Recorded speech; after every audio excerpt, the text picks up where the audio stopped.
मन्त्रीहरूका लागि 57 जना सल्लाहकार नियुक्त गर्दै बालेन सरकार। सचिव सरह सुविधा सुधारको प्रयास कि राज्यमाथि भार।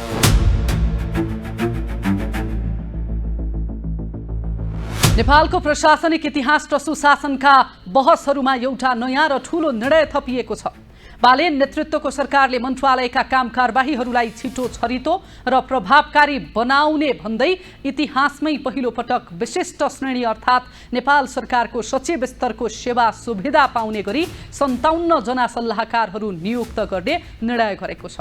प्रधानमन्त्री तथा मन्त्री परिषदको कार्यालयले सबै मन्त्रालयहरूलाई पत्राचार गर्दै नयाँ कार्यविधि स्वीकृत भएको जानकारी गराएको छ।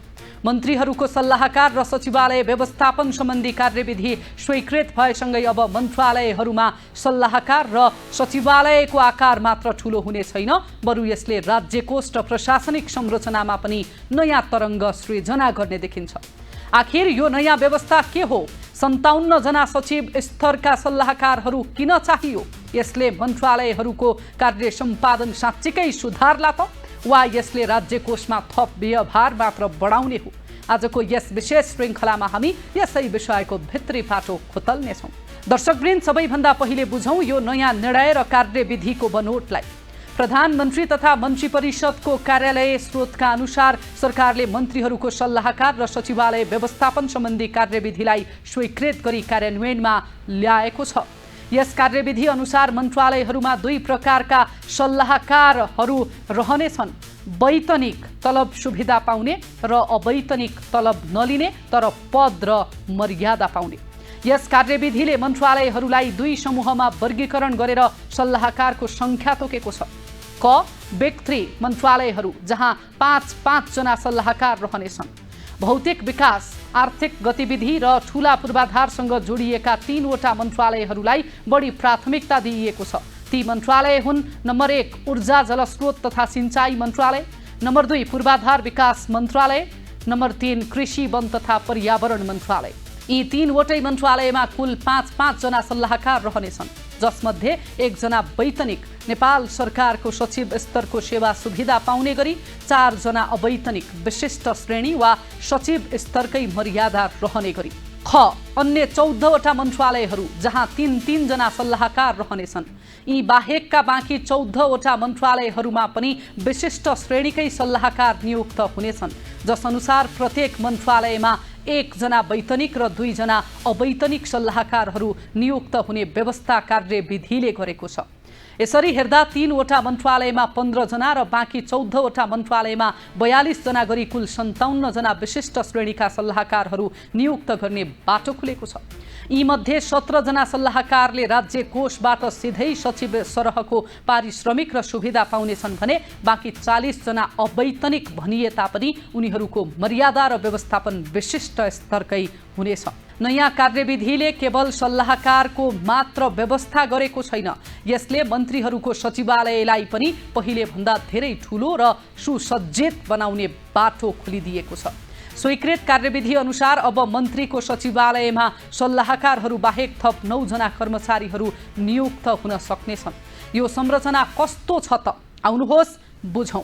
स्वकीय सचिवालयतर्फ मन्त्रीले आफ्नो स्वकीय सचिवालयमा उपसचिव स्तरको 1 जना कर्मचारी नियुक्त गर्न पाउनेछन्। शाखा अधिकृत स्तरका 2 जना कर्मचारी नियुक्त गर्ने पाउने व्यवस्था छ। नायब सुब्बा स्तरका 2 जना, कार्यालय सहयोगी 2 जना, सवारी चालक 2 जना। यसरी 1 जना मन्त्रीको सचिवालयमा सल्लाहकार बाहेक 9 जनाको टोली रहनेछ।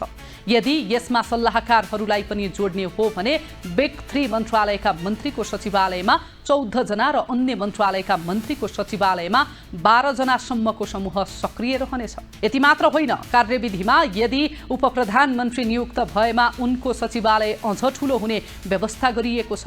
उपप्रधानमन्त्रीको सचिवालयमा सहसचिव स्तरको थप 1 जना कर्मचारी नियुक्त गर्न पाइनेछ। यद्यपि वर्तमान मन्त्री परिषदमा उपप्रधानमन्त्री नियुक्त नभएका कारण यो व्यवस्था तत्कालका लागि निष्क्रिय जस्तै छ, तर भविष्यका लागि कानुनी बाटो खुला गरिएको छ।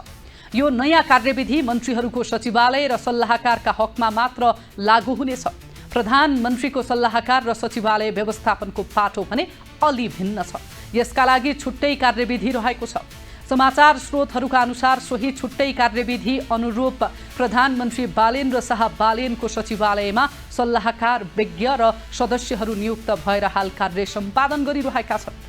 प्रधानमन्त्रीको सचिवालयले देशको सर्वोच्च कार्यकारीलाई नीतिगत, राजनीतिक र प्राविधिक सल्लाह दिने हुनाले यसको संरचना मन्त्रालयहरूको भन्दा बढी व्यापक र विशेष प्रकृतिको रहने गर्छ। तर मन्त्रालय तहमै विशिष्ट श्रेणीका यति धेरै सल्लाहकारहरू राख्ने अभ्यास भने नेपालको प्रशासनिक इतिहासमा सम्भवतः पहिलो पटक हो। सरकारको यस निर्णयलाई लिएर अहिले सार्वजनिक वित्त र प्रशासनिक क्षेत्रमा मिश्रित प्रतिक्रियाहरू आउन थालेका छन्। एकातिर सरकारले यस कदमलाई मन्त्रालयका कामहरू छिटो छरितो र परिणाममुखी बनाउन चालिएको कदम भनेको छ भने अर्कोतिर यसले नीतिगत र आर्थिक प्रश्नहरू पनि उब्जाएको छ। आउनुहोस् यस निर्णयका सकारात्मक र नकारात्मक दुवै पक्षलाई वस्तुनिष्ठ ढङ्गले विश्लेषण गरौँ। सकारात्मक पक्ष, विज्ञताको उपयोग र नीतिगत सबलीकरण, बाह्य विज्ञताको प्रवेश। निजामती सेवा वा स्थायी संयन्त्र बाहिर रहेका विषयगत विज्ञहरूलाई सरकारी नीति निर्माणमा जोड्ने यो एउटा माध्यम हुन सक्छ। विशेष गरी ऊर्जा पूर्वाधार र कृषि जस्ता प्राविधिक क्षेत्रमा परम्परागत कर्मचारी तन्त्रभन्दा बाहिरका आधुनिक प्रविधि र अन्तर्राष्ट्रिय अभ्यास बुझेका विज्ञहरूको सल्लाह आवश्यक पर्छ। निर्णय प्रक्रियामा गतिशीलता, मन्त्रीहरू राजनीतिक नेतृत्वमा आउने भएकाले उनीहरूलाई दैनिक मन्त्रालयका प्राविधिक र कानुनी जटिलता बुझ्न गाह्रो हुन सक्छ। विशिष्ट सल्लाहकारहरूले मन्त्री र कर्मचारी तन्त्र बीच पुलको काम गरी निर्णय प्रक्रियालाई गति दिन सक्छन्। अवैतनिक सल्लाहकारको अवधारणा, कार्यविधिले ठूलो संख्यामा अवैतनिक सल्लाहकारको व्यवस्था गरेको छ। यसले गर्दा राज्यलाई प्रत्यक्ष आर्थिक भार नथपिकन पनि समाजका प्रतिष्ठित र अनुभवी व्यक्तिहरूको ज्ञान र सिप मन्त्रालयले प्राप्त गर्न सक्छ। अब कुरा गरौँ चुनौती र संशयका पाटाहरूको। यद्यपि विगतका अभ्यासहरू र नेपालको प्रशासनिक यथार्थलाई हेर्दा केही गम्भीर खालका चुनौतीहरू पनि देखा पर्छन्। प्रशासनिक दोहोरोपन र क्षेत्राधिकारको द्वन्द्व।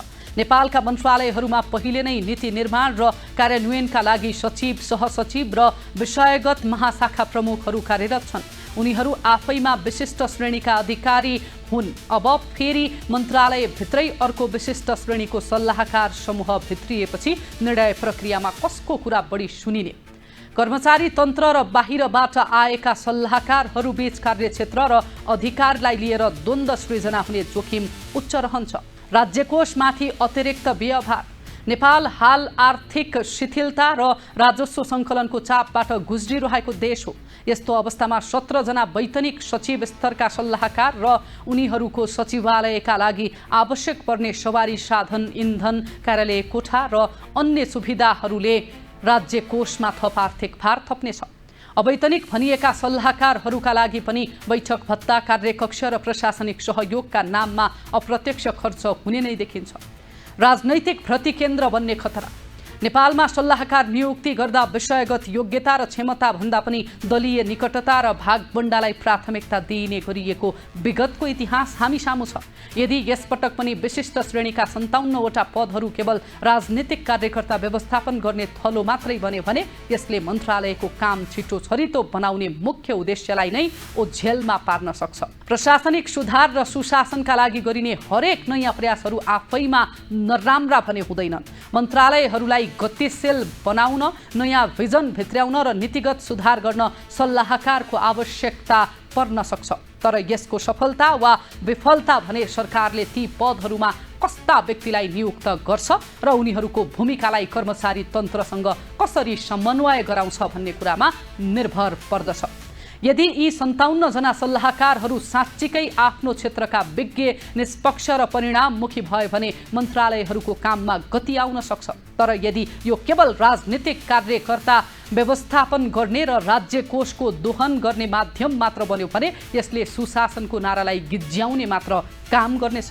दर्शकवृन्द, सरकारको यो नयाँ कार्यविधि र मन्त्रालयहरूमा 57 जना सचिव स्तरका सल्लाहकारहरू नियुक्त गर्ने निर्णयलाई तपाईँ कसरी हेर्नुहुन्छ?